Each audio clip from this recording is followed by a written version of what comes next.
Bismillah ar-Rahman ar-Rahim. Assalamu alaikum wa rahmatullahi wa barakatuh. Good evening, good afternoon, good morning, wherever you are. Welcome to the Center for Islam and Global Affairs, SIGA, at Istanbul Zaim University. This is our 5th year, and we're delighted that you've joined us today in our program from wherever you are. SIGA is an independent, non-profit research and public policy institution that's based in Istanbul, Turkey. It's affiliated with Istanbul Zaim University. Its mission is to conduct high-quality research and analysis, educate the public and policymakers, train experts, and propose novel ideas and policy recommendations regarding global policies and relations impacting the Islamic world and the development and progress of Muslim societies. In the past 5 years, we've organized 10 international conferences and over 150 seminars, webinars, book discussions, workshops, and symposia. Today, we are pleased to announce the premiere of our new activity called Diwaniyya, or Town Hall Meeting.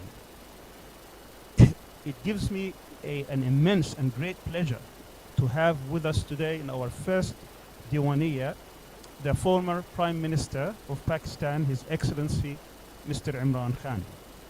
He really needs no introduction, but the most striking thing about him is his ability to inspire millions of people not only in his nation but across the Muslim world and beyond. Perhaps no leader has been able to galvanize that many people in the streets across Pakistan since the founder of the state, Muhammad Ali Jinnah. Today, we will ask the Prime Minister questions that will focus on international affairs, global politics, the Muslim world, and many other topics. But before we start our questions, I would like to thank our audience here who come from across the Muslim world, who would also participate in the questioning the Prime Minister. But before we do that, I would like to introduce my colleague and co-moderator, Mr. Uwais Khan, who is a research fellow here at SIGA. He will explain the format of today's program and how it will be conducted. Always. Assalamu alaikum and welcome to everybody. This is our inaugural Diwaniyya event. It is an event inspired out of the tradition, Muslim tradition, in which public leaders bring together scholars, public policy experts, and students and engage in an open, on-the-record dialogue about issues of mutual concern. So today, I'm honored and esteemed to have all of these very bright minds and thought leaders from the Muslim world here gathered together with Mr. Imran Khan. The format of the session will be that we have collected a number of questions from online and from other platforms, and we have grouped these in 15 odd categories, and each category we will ask a question. It will take 60 seconds approximately on the questioner's behalf, and then we will have a back and forth conversation with His Excellency. Each question we hope to give an average of 5 minutes in response. So I welcome everybody, and without further delay, let's jump right in. Dr. Sami. Thank you, Uwais. Again, it's 5 minutes per question, including the questions and the answers, so we finish in the time that we're proposing, which is about 90 minutes. First of all, let me welcome again Mr. Prime Minister. Thank you so much for joining us. We really are delighted here to have you with us. The first question and the first segment involves world and regional politics, and the first question is about Russia, the United States, and the war in Ukraine. Some international scholars believe that the West, particularly the United States, has goaded Russia in its invasion of Ukraine. They argue that ever since the fall and disintegration of the Soviet Union in 1991 and up until perhaps 2017, we had a unipolar world which the United States exploited in order to expand NATO, turn as many countries in Europe to become Western liberal democracies under its tutelage, and further weaken Russia. This aggressive US strategy, they argue, has provoked Russia and is considered the main reason for the war in Ukraine. On the other hand, the majority of Western leaders argue that the main reason for invading Russia is an aggressive Russian policy where Russian leader Vladimir Putin wants to restore Greater Russia and subject some of the former Soviet satellites to Russia's rule and dictates. You've been a keen observer of world politics and dealt directly with world leaders. Which argument do you believe, and how do you see the end of this brutal conflict? Thank you very much for inviting me to this, your first, I believe, inaugural session on question and answers. I want to thank SIGA for honoring me today, and I hope I'll be able to answer all your questions. Now, this is the whole Ukraine-Russian conflict. I happen to be visiting Moscow on the day when Russia decided to go into Ukraine. So, I had a meeting that same day with President Putin. So I know the Russian point of view. And the Russian point of view is that we had repeatedly indicated to the Western countries that we would not allow NATO to come right onto our doorsteps. And their argument is that just like the United States would not want Russia to come in and say in Mexico and with all their weaponry. So the conflict from the Russian point of view has been triggered out of fear that if NATO moves in to Ukraine, which they felt should have been demilitarized or should have been neutral, they felt that then the security of Russia was at stake. And the other thing was that President Putin kept saying that in the past, Western leaders, American leaders, had all told him that, look, this will not happen. And they had given him assurances. And so unfortunately, he said that these assurances were broken and hence the conflict. The Western point of view is very straightforward, that this is Russian aggression. It's invasion. It's coming into they invaded a country and they're blaming Russia for all the destruction that is taking place due to war. So now my point of view, I basically feel that countries like Pakistan, we should not become partisan in this. We should not pass value judgments on this or moral judgments on this. The reason, I don't feel that our countries should get involved in conflicts that don't affect us. And I'm talking about developing world, countries like Pakistan, which have 100 million people vulnerable, almost 50 million people below the poverty line, 50 million people above the poverty line. And so when we make moral judgments in conflicts, it comes at a cost for countries like us. So, for instance, we would have wanted cheap oil from Russia. We would have wanted wheat 2 million tons of wheat from Russia. A gas pipeline was arranged with a Russian company. So all that gets affected the moment you take sides.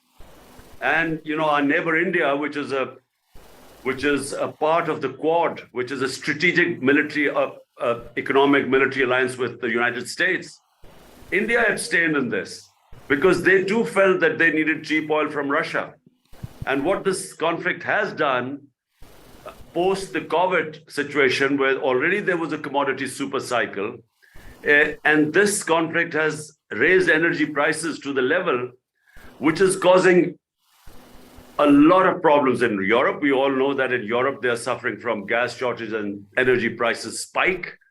But in the developing world, it has caused a massive problems in our balance of payments because it has just, the oil prices going up, I know they're coming down now, but that caused an enormous problem for countries like us.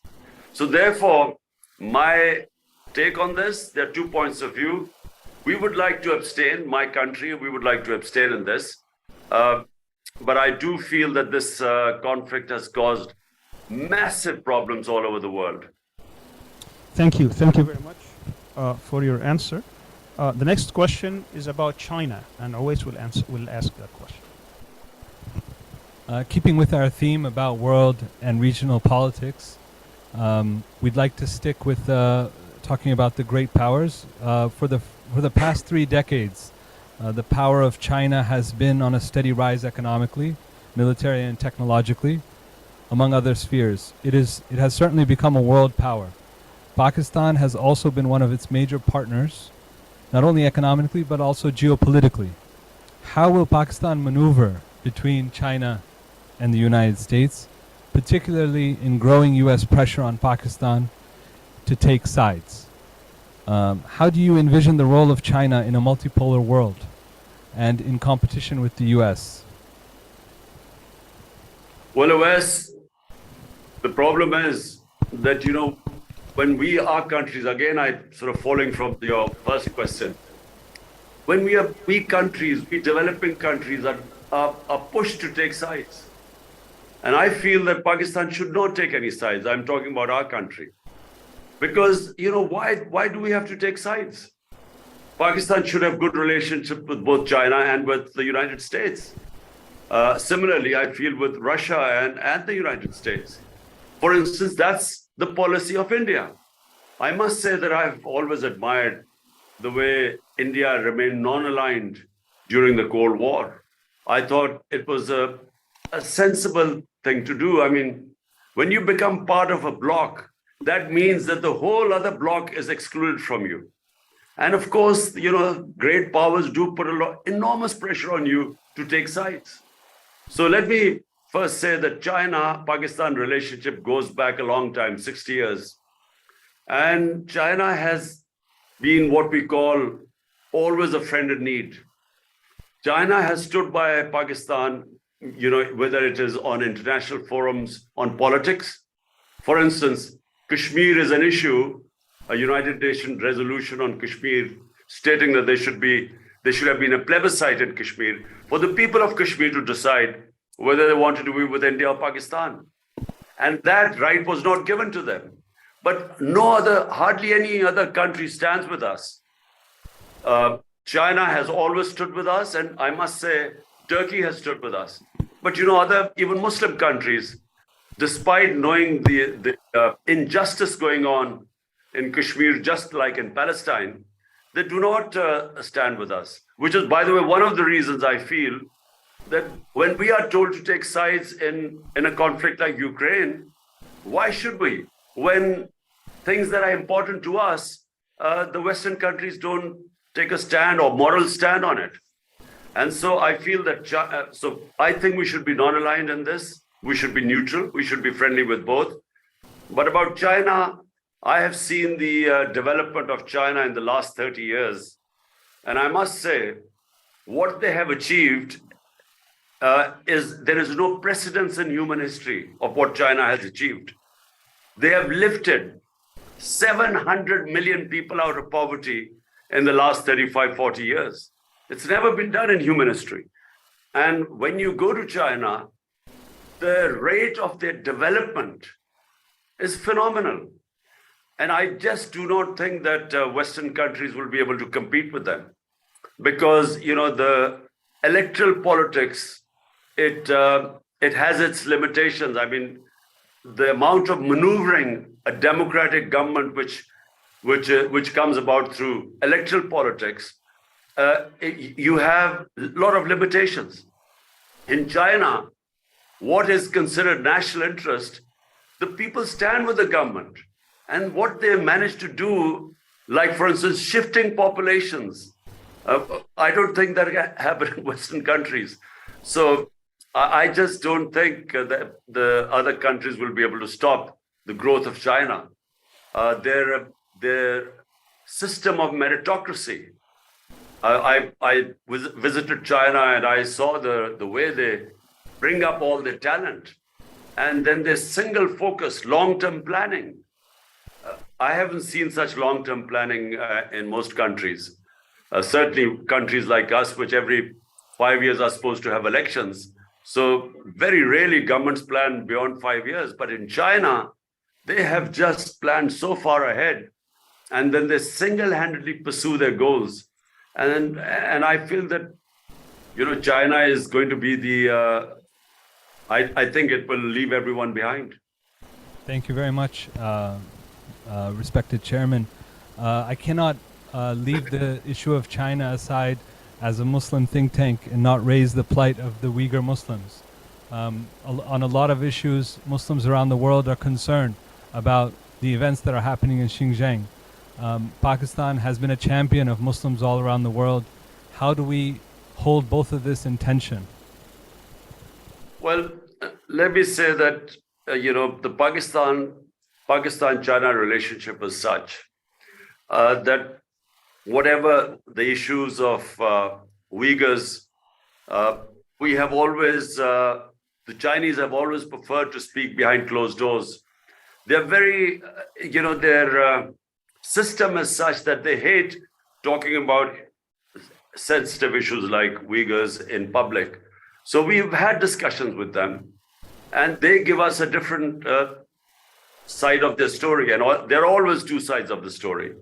And so, the conversations I've had with the Chinese government on Uyghurs, we have always, knowing the sensitivity they feel, we've kept that behind closed doors. Thank you so much. I want to now ask one of our members here to direct the next question. Let me introduce Dr. Mubin Shah, who is the head of the Istanbul Kashmir House. Dr. Mubin Shah. In the name of Allah, Excellency, it's a pleasure to talk to you directly today. Excellency, this is Dr. Mubin Shah, Kashmiri in exile. As far as we can tell, in its hour of need, Pakistan has all but abandoned Kashmir in everything but rhetoric. What is your and PTI solution for the people of Kashmir? When in power, how would you maneuver support for Kashmiri resistance movement, taking Ukraine as a model within Muslim world, with OIC as the biggest support factor to impose sanctions and back resistance of Kashmiris militarily? In these challenging times, what is Pakistan's solution to grave issues faced by Muslims in South Asia, particularly in India? Excellency, I thank you. Well, Mubin, when I was the Prime Minister, we took a very strong stand for Kashmir. And I think you would have known that we have my government at least, on every international forum, we spoke about the people of Kashmir, especially after 5th August 2019, when they took away the statehood of Kashmir, which was against all international laws. It was against the United Nations Security Council resolution, which clearly stated that, Kashmir would have a special status until they were given their right of self-determination. So without giving them the right of self-determination, they took away the statehood. So we stood with the people of Kashmir, and we broke all relationship with India. And that has remained up to this point. It's the case now that we actually have broken relationship with India, and at every international forum we have tried to put pressure on them.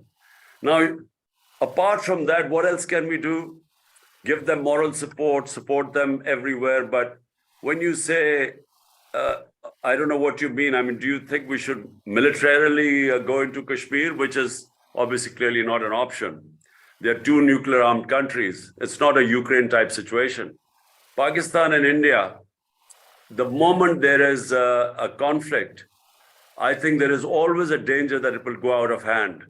In Ukraine, for instance, if Ukraine had nuclear weapons, firstly, this might not have happened, this conflict. But had it happened, the whole world would have been petrified of a nuclear war.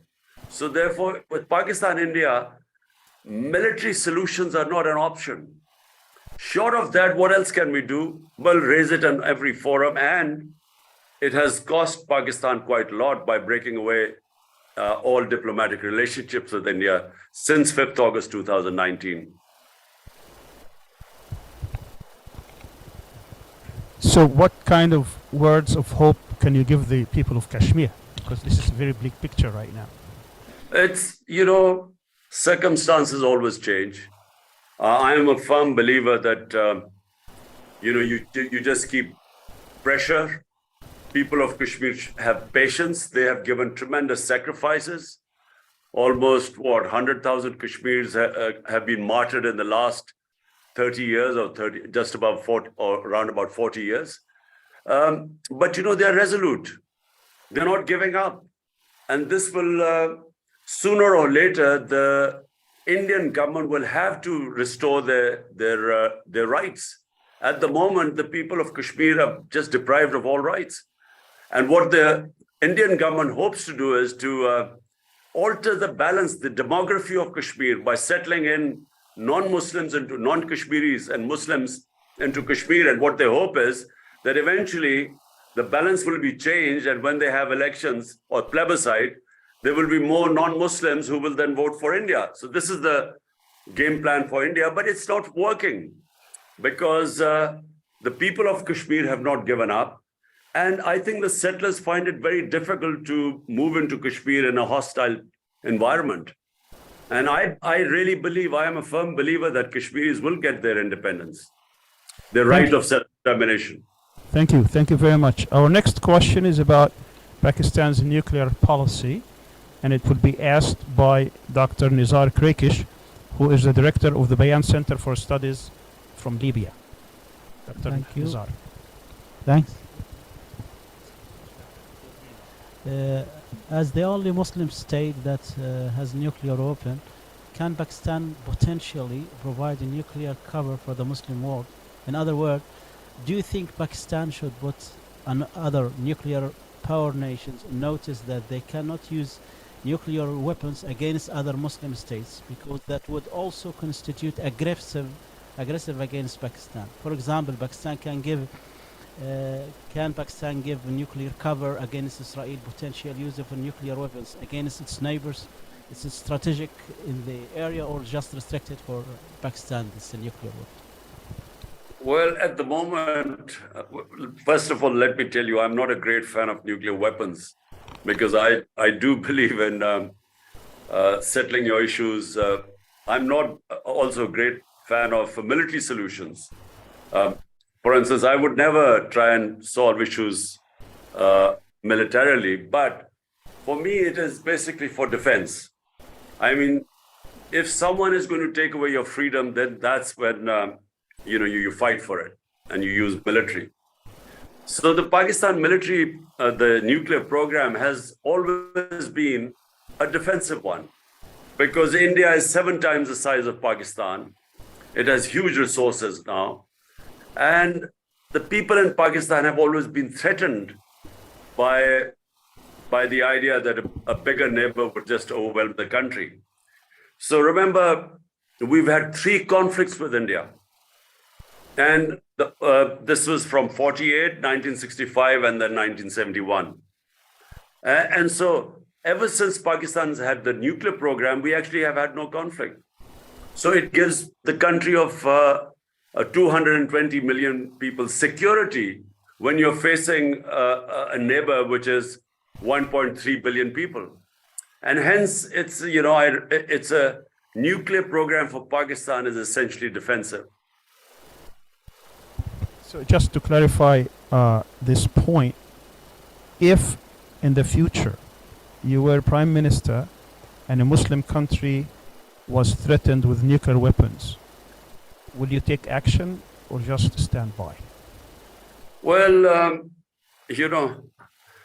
I can't say right now that Pakistan would be able to stand up for other Muslim countries right now. I just think that, the idea of, I again repeat, the idea of a nuclear war, the idea that you will actually be face to face with another country with nuclear weapons is beyond my imagination.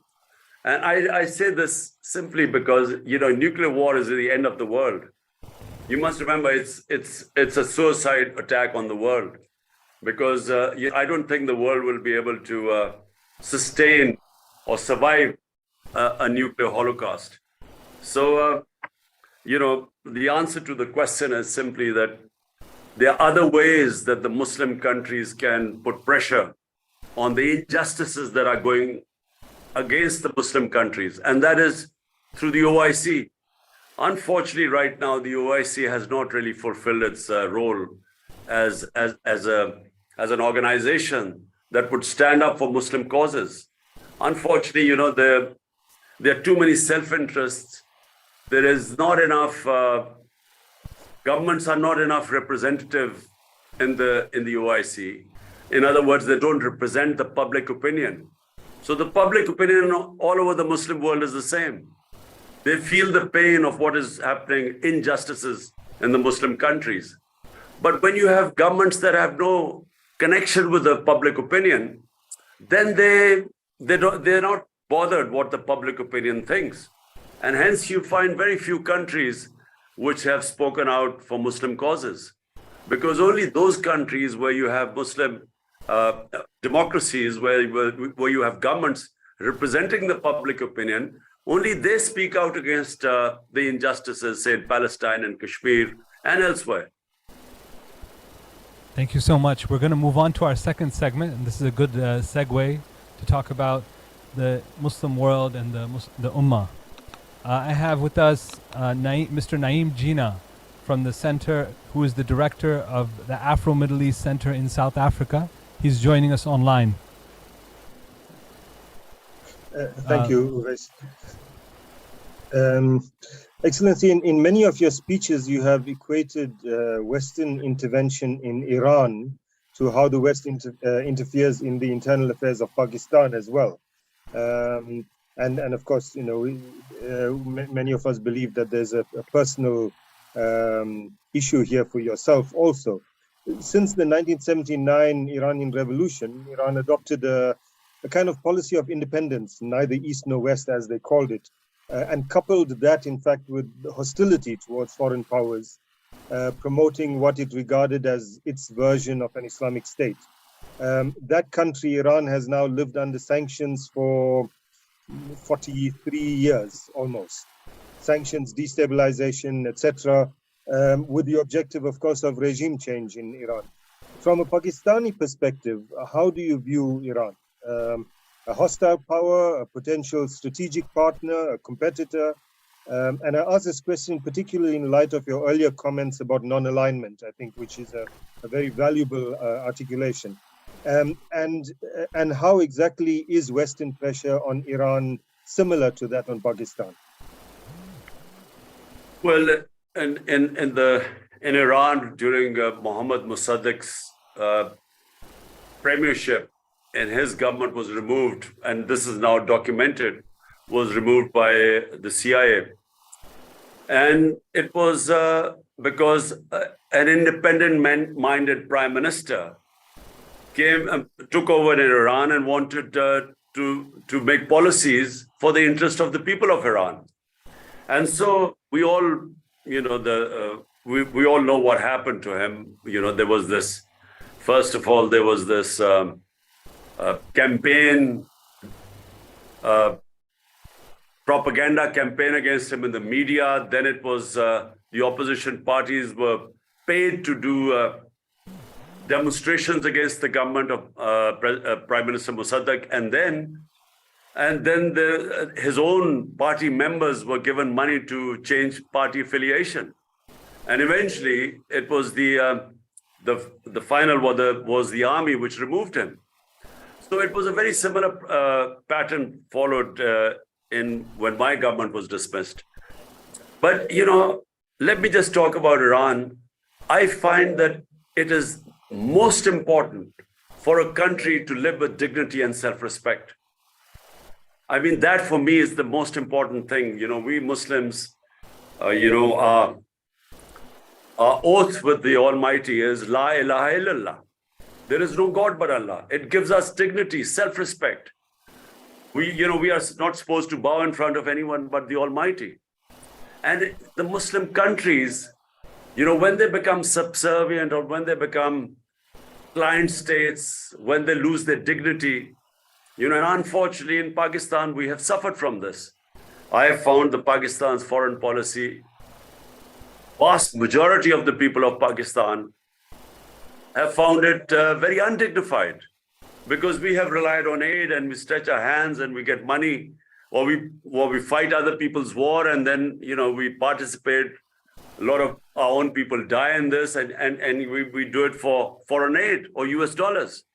And I think it has consequences for a society. Number one, the society never learns to stand on its own feet, because only when you stand on your own feet do you realize your strength.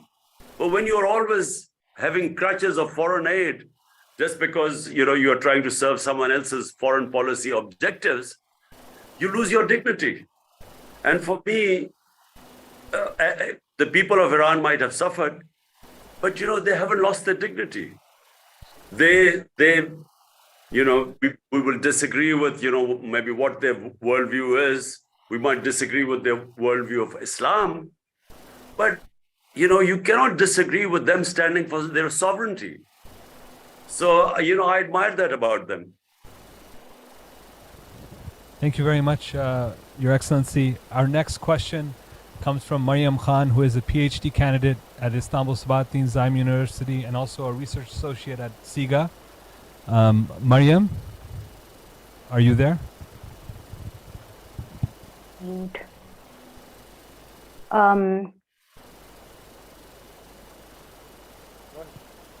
Assalamu alaikum. It's really a pleasure to sit in front of you. I am personally a voter of PTI and I'll be ever.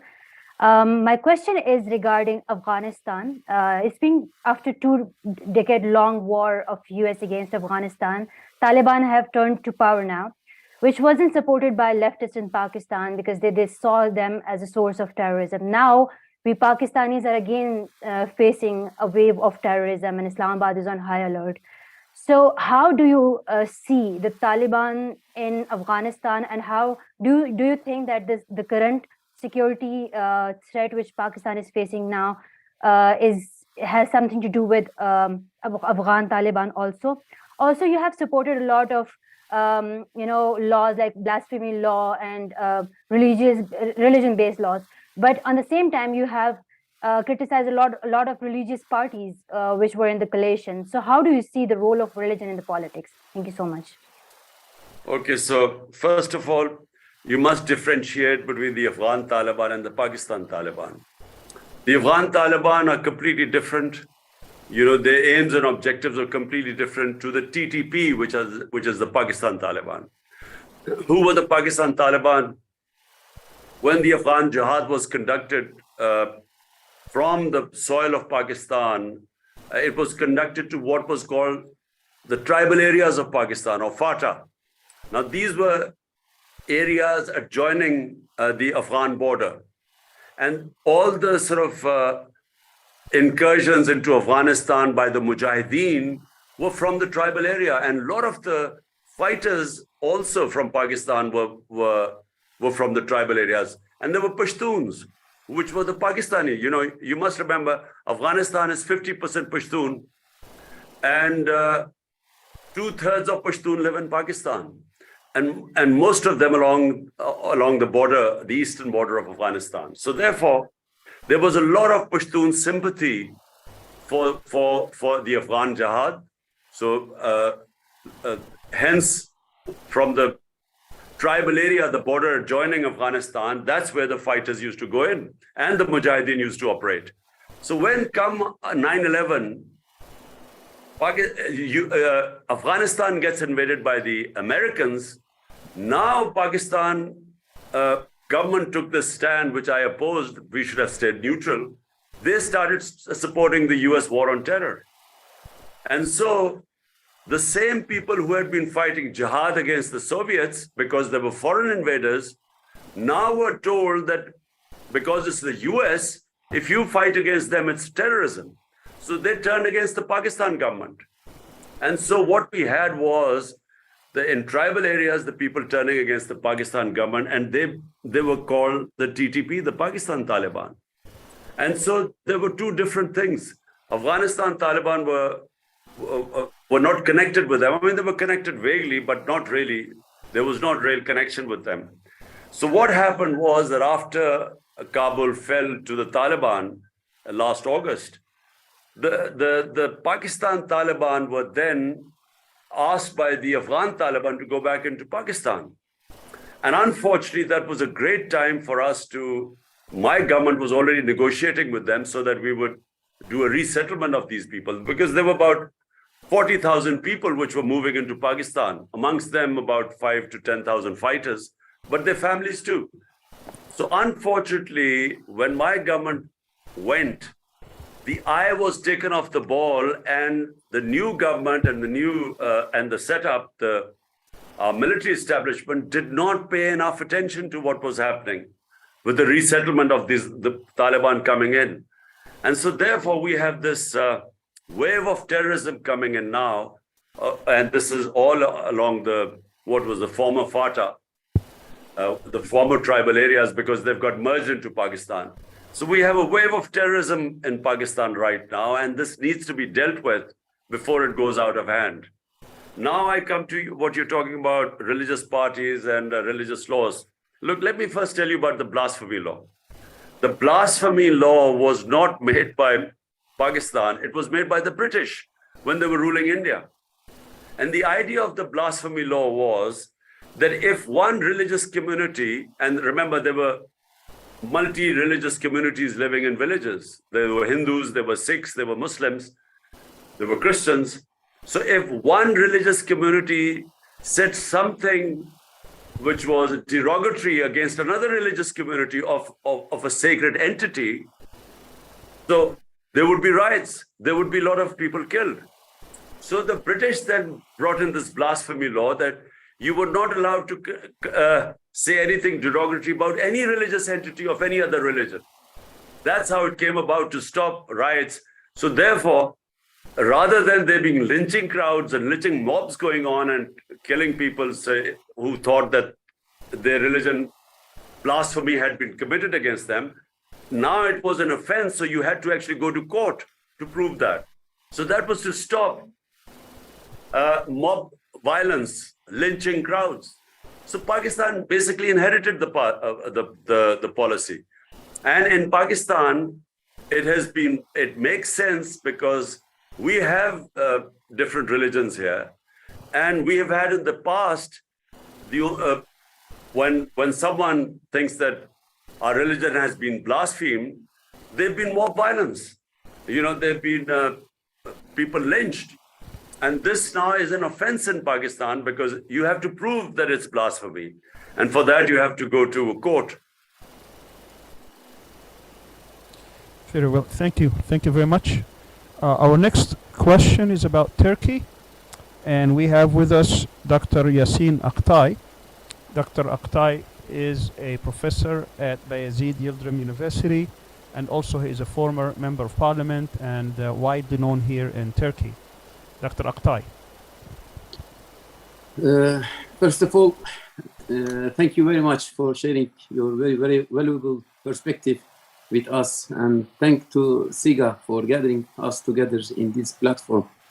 For the past 2 decades, Turkey has become an important and rising power, not only in its region, but also in the Muslim world. I think you can share this idea, this view. The relationship between Pakistan and Turkey is the lasting legacy of Pan-Islamism. The story is well known, as you know. Muslims in the subcontinent supported the Turkish people with their bodies and wealth during the height of colonialism. But in reality today, the Turkish-Pakistan relationship is a failure from many angles. The historical nostalgia has been manipulated by NATO interests, as it was dominated and controlled by the military through the Cold War years. Today, it has resulted in nothing tangible.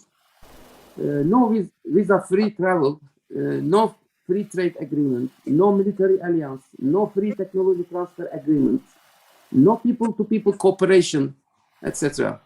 Now my question is coming. Do you feel Pakistan has benefited from Turkey's rise? And if so, how? And do you envision a strategic partnership beyond rhetoric between the two important Muslim states? And lastly, what other Muslim states do you see as strategic partners to Pakistan? Thank you. Well, first of all, let me say that there's a people-to-people relationship between the people of Turkey and Pakistan. And this, again, what you quite rightly pointed out in history, was at a time when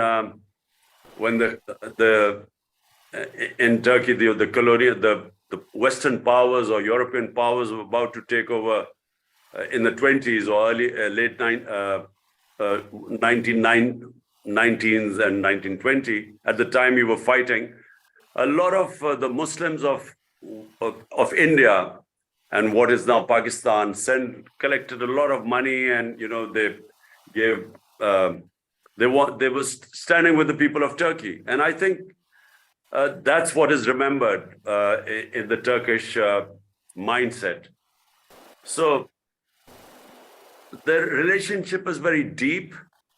When I became the prime minister, with President Erdogan, I had a very good relationship, and we were trying our best to further our contacts. I was only in power for 3.5 years, and in that time, unfortunately, Corona came in. The 2 years were basically 1.5 years were lost in the coronavirus. And so for our first year, we had a bankrupt country, so we were trying to be solvent. So basically in the last couple of years, we were trying to form what you call trade relationship. We had a committee formed by the president dealing with the committee formed by me in Pakistan to further our contacts, our relationship. It was quite a relationship which covered a wide area of things. And unfortunately when my government was removed, we were just deepening our relationship, and there were various political crises which kept coming on the way. And but I do feel that for the future, the relationship with Pakistan and Turkey will grow. Look, Pakistan has gone through a bad period in the last 30 years. We lost our momentum of growth.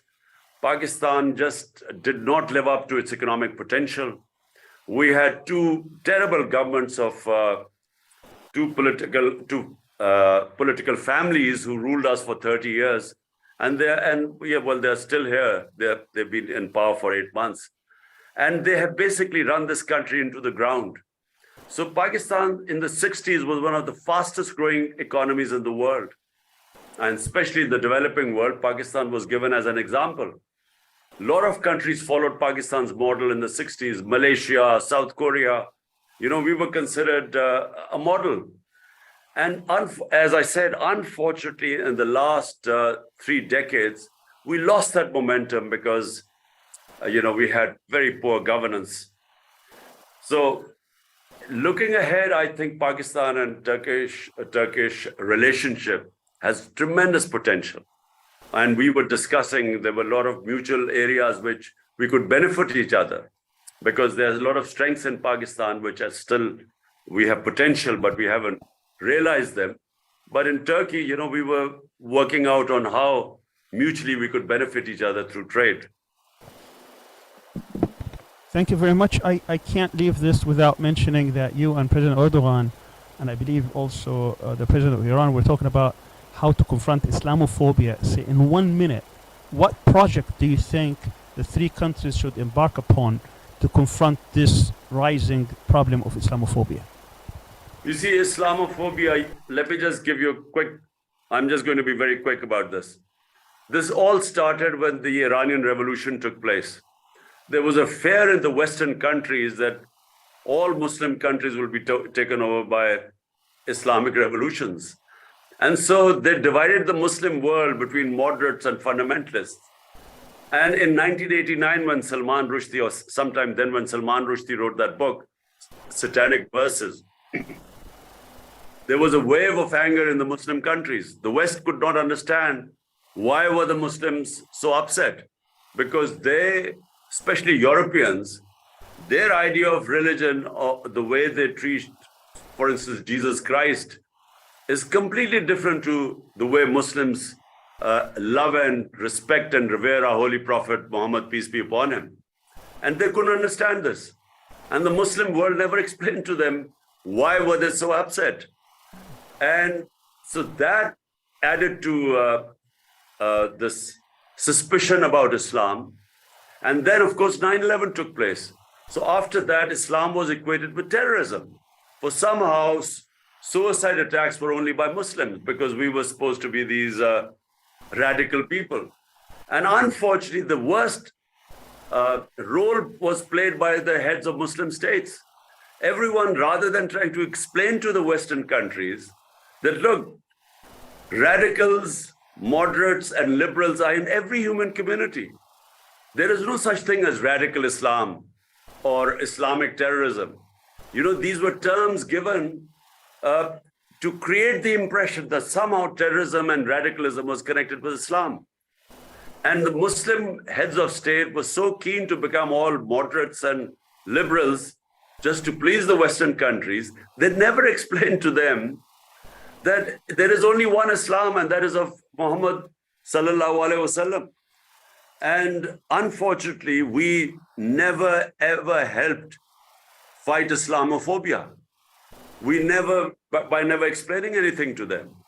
So Muslims in Western countries suffered a lot after 9/11 because, as I said, Islam was equated to terrorism. And there was this radical Islam. You know, Muslims kept saying we're all against radical Islam. But how was the man in the West ever supposed to understand the difference between moderate and liberal Islam? So they thought of all of Muslims as terrorists. So now what needs to be done is that OIC must take the premier role in this to explain to Western countries. They must form a body of scholars which will be able to speak to the Western countries in their own language. So to make them understand, you know, the differences, what causes problems between and what causes Islamophobia. And I feel that can be done. And I also feel that, you know, Al Jazeera, TRT, channels that can sort of give the Islamic version to the Western countries are very important. They need to have material which will explain to the Western countries about Islam. Majority of the people in the West do not understand Islam. And the problem is that it can be manipulated by those people who are anti-Islam. So they can manipulate this ignorance against us. And that's why it is very important communication through media, and OIC should take responsibility for this. Thank you so much. I want to remind all the participants that we need to move faster because the time of the chairman is quite precious. And the next person we have is Nasruzzaman Naeem. He is the head of the Bangladeshi Student Association in Turkey and also a PhD student at Istanbul Sabahattin Zaim University. The floor is yours. Thank you, Mr. President. Thank you, Mr. Moderator, for giving me the opportunity.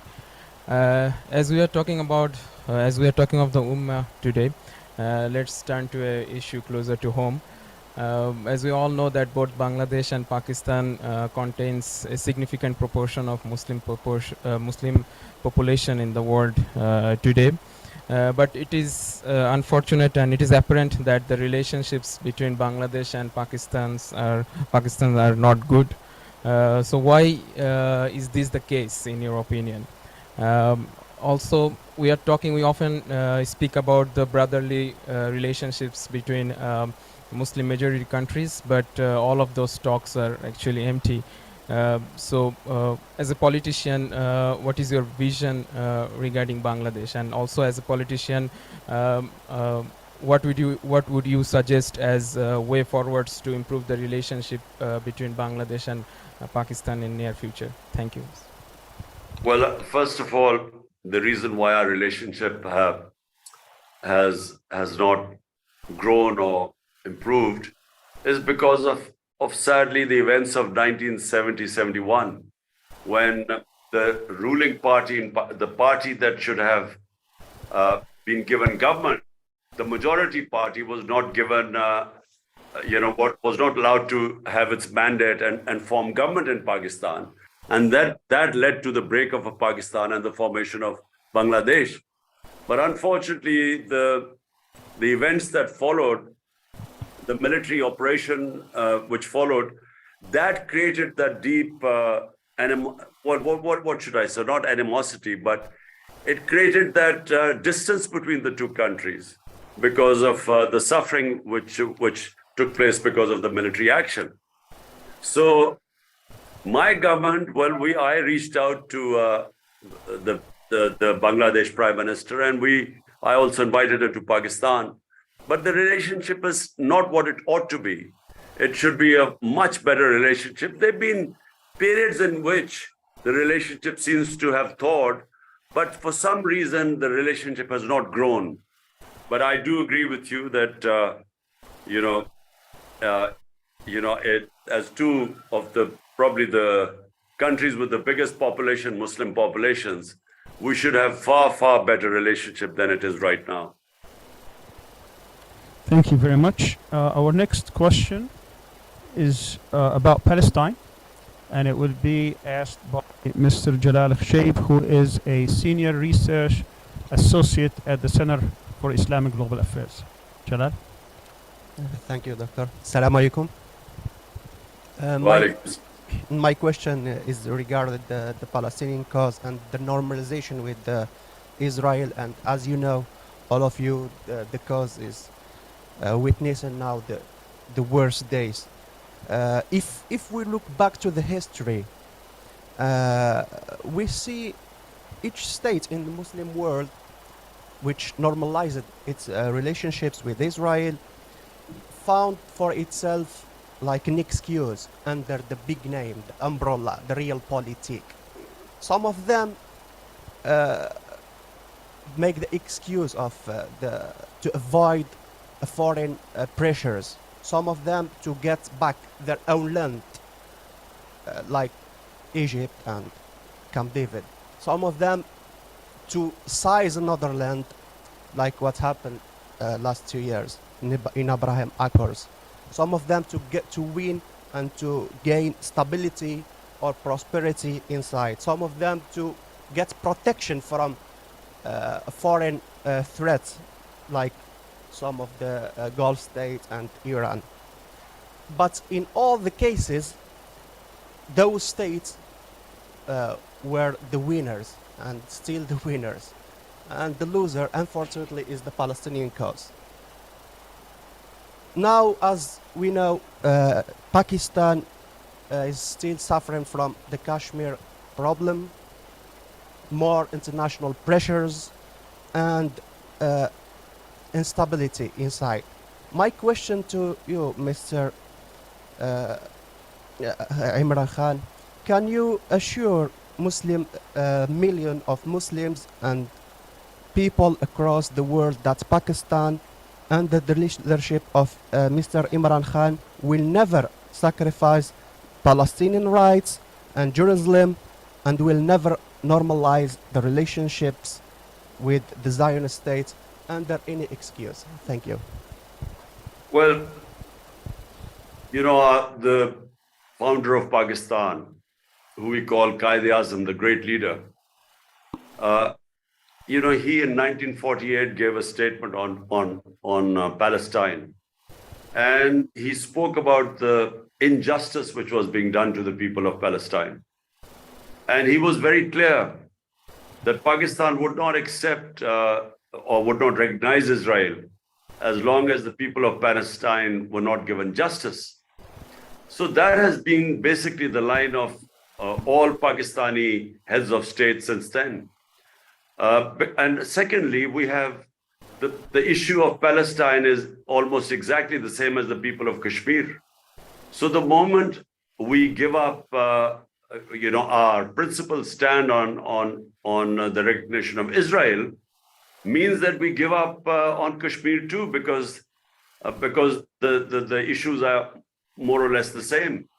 There are United Nations Security Council resolutions which are more or less the same on Kashmir as well as Palestine. And if we say that the moment we recognize Israel, then we We have abandoned the people of Palestine for them to get a just settlement for a homeland. And then we cannot take a stand for the people of Kashmir either. So therefore, I don't think any Pakistani head of state will ever recognize Israel, no matter how tempting it is, because Israel is powerful in the sense it has huge influence in the United States. So United States being a superpower, every country wants to have a good relationship with them. So the temptation is that if you are friendly, if you recognize Israel, you will have good relationship with the US. But the problem in Pakistan is that it's a democratic country. And anyone who wants to go to the people, he knows that the public will never accept any head of state who's recognized Israel.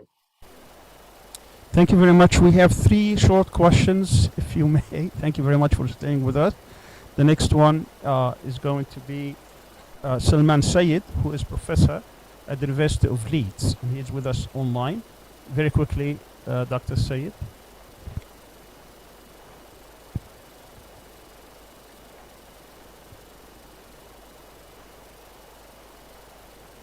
You're muted.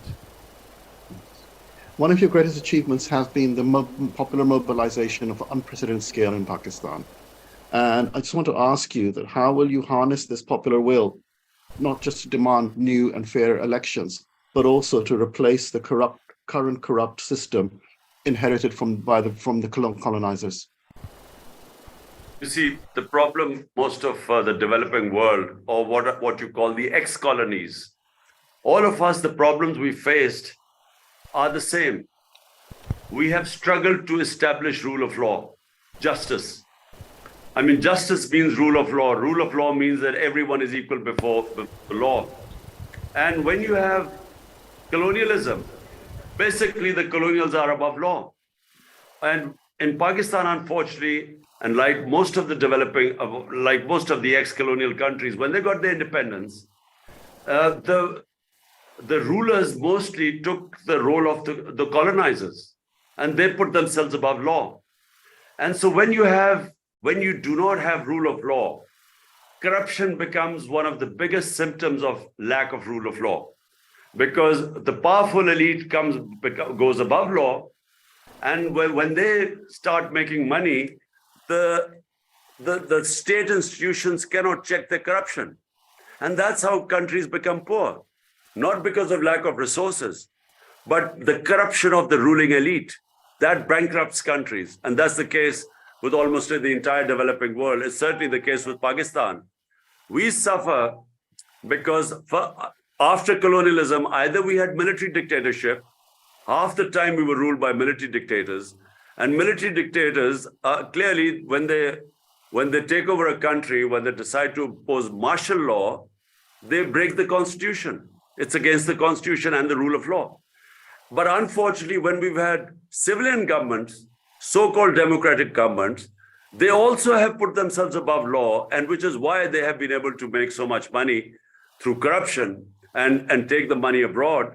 And it's the same story in almost all the developing world. What you have in the developing countries are the ruling elites siphoning off money and taking it abroad. And that's how, if you ask me, one reason why Pakistan, which was rising rapidly and could not achieve its potential, should have been one of the big economies in the world. One reason is that we just did not have justice in our country. We had the ruling elite put itself above law.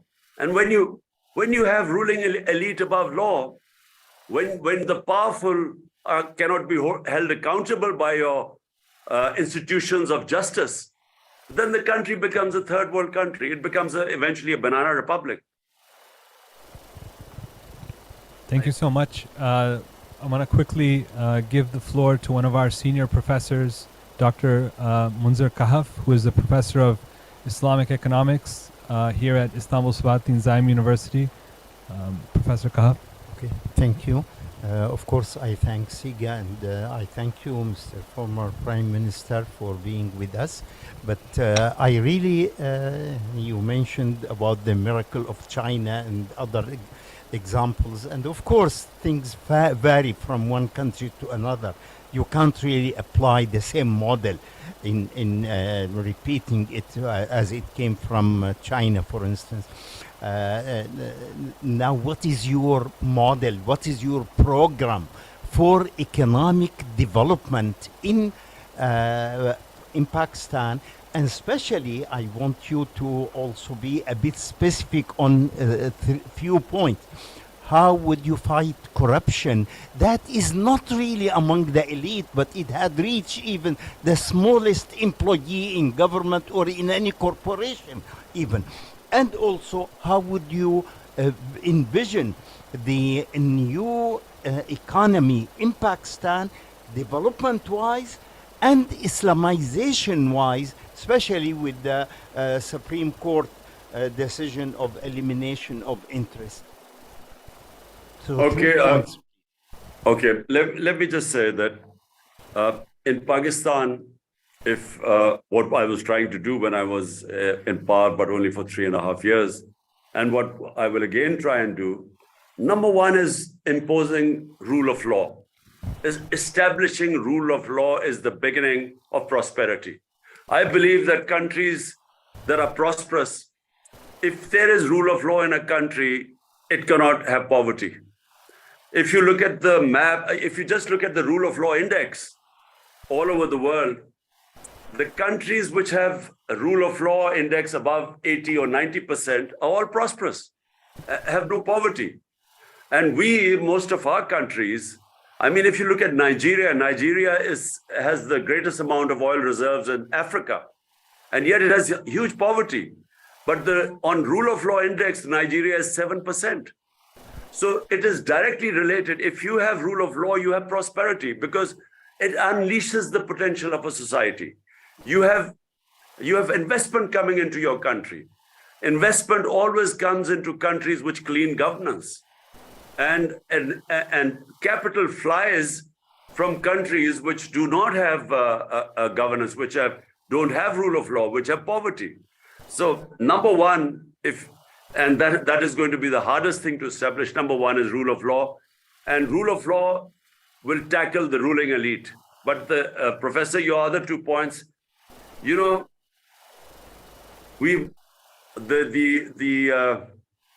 verse in the Quran about Amar bil Maruf wa Nahi anil Munkar, which says enjoin the good and forbid what is bad. In other words, the moral society or the moral values of a society matter a lot, because when you make corruption unacceptable, when you stand up for the good, strangely enough, some of the Western countries of Switzerland, Europe, Scandinavia, they actually work on Amar bil Maruf. The society rejects what is bad. The society fights. So corruption at the lower levels can be fought and what we started in Pakistan was the teachings of the Holy Prophet, Sirat-e-Nabi, because that's what teaches you ethics. And unfortunately, we haven't taught our children ethics through the Sirat-e-Nabi, because the Prophet's life, the way he established the state of Medina, the way he raised the morality of the society, the way he established the rule of law by saying even if my daughter steals, she will be punished. That countries before you have been destroyed, where the powerful, when they stole, were not punished, and only the poor, weak crooks were punished. And this is, the problem, not in Pakistan, all over the developing world.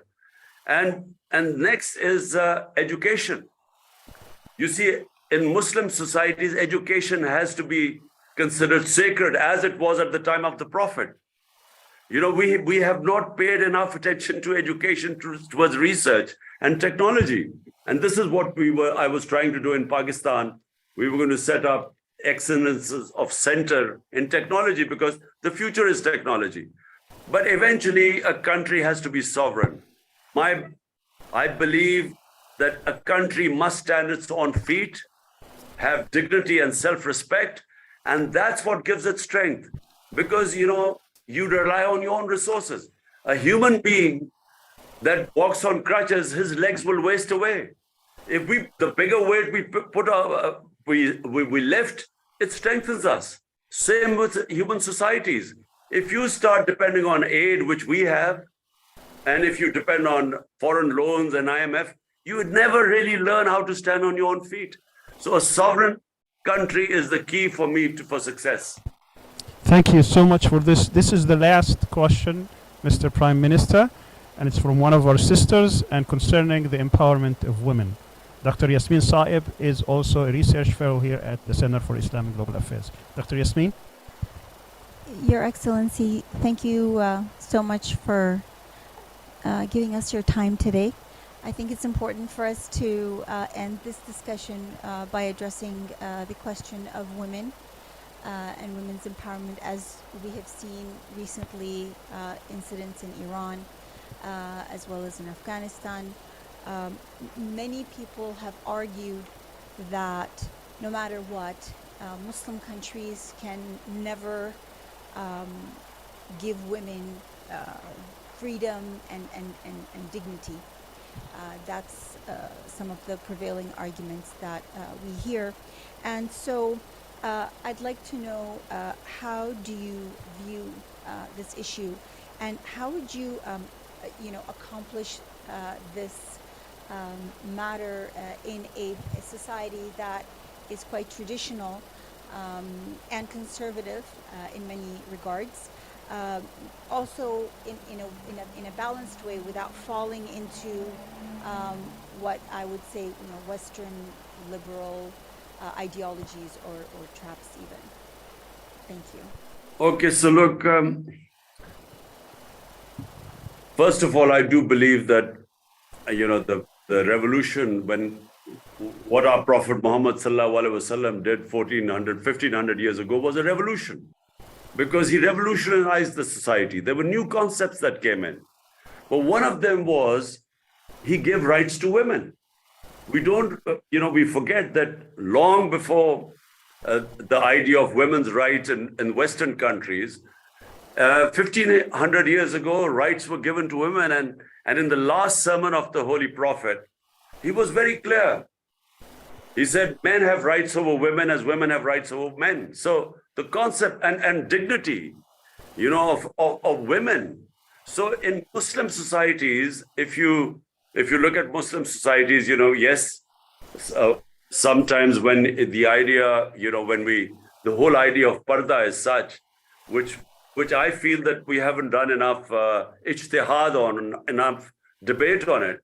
But the whole idea of parda for me was protecting the family system, because Islam was very clear that the basis of human society is the family system. So in protecting the family system, the concept of parda came. But unfortunately, we never developed these concepts so that we can protect our family system as well as not stop the potential of our women to grow. And Muslim societies are still developing these concepts. Unfortunately, we have two extremes right now. On one side, we have women who are in the name of parda banned from public life. On the other hand, we have the Western liberal ideas about women's liberation. So I believe that Islam is what we call the middle way. Islam is not a religion of extremes. It says in the Quran, it's a religion of the middle way. But we haven't developed that middle way because there has not been enough research and not enough of debate in Muslim societies of finding that middle way. I do not believe that, the idea when they say the Western idea of the liberation of women, it's almost a competition between a man and a woman in the West now. I don't think Islam is much more the idea of a complementary relationship between a man and a woman. And I think that in Pakistan, in our conservative societies, I think gradually we are finding our way. But one thing that should not happen is, there's a clear verse in the Quran that there is no coercion in religion. You can't force people into religion. So when you do that, it doesn't, human beings have to be, the heart and the mind has to be won over. You can't force human beings through force to follow religious edicts. and it creates problems. It will always create problems. So I'm one of those who believes that it's through dialogue, through debate, through making people understand the true teachings of our Holy Prophet, Sallallahu Alaihi Wasallam. I think that's the way you win over people, but not by force. Thank you so much. Before we conclude, I just want to let you know that we received many questions. We tried to field some of them today. There are many other questions that we couldn't get in, hopefully in the future. But there is one question that I thought needs to be asked, and it's coming from the family of Dr. Afia Siddiqui, which says, if you come back to power as Prime Minister, can you commit to doing everything in your power to repatriate the daughter of the nation, Dr. Afia Siddiqui, within the first few months of your rule? Well, I can only tell the family of Asia Siddiqui that what she went through, first of all, it is tragic what she's been through to Afia Siddiqui. But we thought we came quite close to getting her released. We had negotiations going on with the US government, and there was a thing of a give and take. We were trying to work out on a formula how to get her out of the US prison. But unfortunately, it just didn't work out. And this was during the Trump administration. And unfortunately, I'm saying that when Trump lost the elections, the negotiations fell apart. But we were I thought we were quite close at one point where we could have done a deal with the US. So we could have got her back.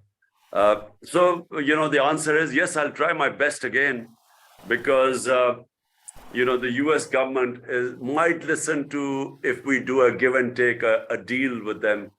But, just straight asking for a freedom is not easy, because they say, look, it's rule of law in the US. We have our justice system. She's been sentenced to 84 years in jail.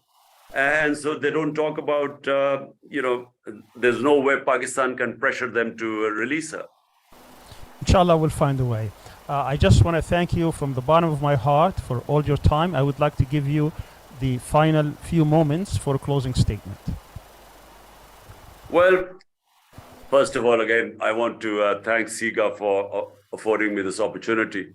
The problem about Muslim world is that, we are still evolving. We are coming out of colonialism. We haven't found our feet. Our education system lags behind. We don't have a great many scholars who can direct us. We have a split. We have the westernized elites in the Muslim world who moved quite far away from the religion and don't understand much about it. And then we have a lot of conservatives who do not understand the Western thought. So, the best minds right now, I find, who are sort of doing a lot of good work, are scholars who are living in the Western countries. I find that they are coming up with some of the best ideas. They understand the Western thought, and then they can compare, our life, our way of thinking, our history, our culture, the Islamic principles. And some of them, I must say, some of the best work is being done in the Western countries. All Muslim scholars who've gone to the West have done research, and they've come up with some great original work. What I tried to do in my last, in my time in last 2 years in my when I was in government, I formed a Rahmatul Lil Alameen authority. It was an authority which Rahmatul Lil Alameen, the mercy for mankind, the title given to our Holy Prophet, peace be upon him. And the idea was that in our schools, we would teach children the life of the Prophet, because the Quran tells us to learn from the life of the Prophet. And why does the Quran tell us to learn from the life of the Prophet? Because he was the most successful man in human history. No human has achieved what he has done. So our children read books on Bill Gates or all the sort of giants who've done well in business. But they need to understand the man who was the most successful person in human history. They need to learn from his life. And that's why the Almighty tells us to learn from his life to his sunnah. And I tried to teach our children about, the course in the curriculum we put in the life of the Prophet. And then in the universities, we wanted our scholars to do debate on the life of the Prophet. But above all, I wanted our university students to debate that what did our Prophet Muhammad do that brought in this revolution, that changed human beings. Muslims were hemmed in between two superpowers, and yet between 625 and 636 AD, what were 313 army in the Battle of Badr, and 636 the Roman Empire collapses in front of them at Yarmouk, and then the Persian Empire. So what happened in this short period, which created these incredible human beings? There were, in that short space of time, there were never so many leaders. And yet in the Muslim world, we've not done enough research on them. What did because it was not something physical. It was a revolution of the minds. The Prophet changed the mindset of the people. He made them realize their potential in life. The same human beings got converted and became these great men. But and this is a fact of history, that between 625 to 636, in 11 years, from nothing, from a few 100 people, who migrated, or maybe 1,000 people who migrated to Medina from Makkah, and yet from there they became the greatest civilization of mankind. But not enough work is being done to tell us all the things. How did the Prophet change the minds? It was a mindset that changed. The human beings sort of from as the great Rumi says, why do you crawl on the floor like ants when the Almighty has given you wings? So the people of Medina, the Muslims, had wings. They became these great men. And unfortunately, our young generation does not know that phenomena. And that's what I feel that our media and our scholarship and universities should concentrate on. They should find out how these human beings changed. And it's, as I said, it's a fact of history what happened. And had it been, say, had a Prophet been in the European countries or Western countries, there would have been so many films on him, documentaries on his life, of how he changed, how this phenomena of from nothing, these Arabs rose and the Muslims became the greatest power for hundreds and hundreds of years, and the greatest scientists and so on. And I think we need to, when you say what happens next for the Muslims, I think this is the most important thing that needs to be done. Our scholars need to work on what happened in these years in Medina. How did our Holy Prophet change these human beings? That needs to be worked on. Thank you so much for your time. Thank you. Thank you so much for your time, and I want to give some final thanks to Rebridges, who, without Mr. Majid Rafiq's help and without Dr. Arslan Khalid's help, this event wouldn't have been put together. They were really bridge builders between Turkey and Pakistan. I also want to tell you that we benefited a lot from your talk, and I think that you gave us a lot of insight into the future, but also I think we today gave you a chance to enter into Muslim history as someone who is the first Muslim head of state to be in a part of the Diwaniyya, which is an Islamic tradition, to sit with scholars, with people who are thought leaders, and think about problems together. It's a very unique opportunity for us all, and we believe in democracy, but we also believe in epistocracy, that the people who have knowledge are the ones who also help rule. The Rahmatul Alameen project that you proposed was very unique, and hopefully in the future SIGA can collaborate with this authority to build a stronger and more dynamic Muslim world together.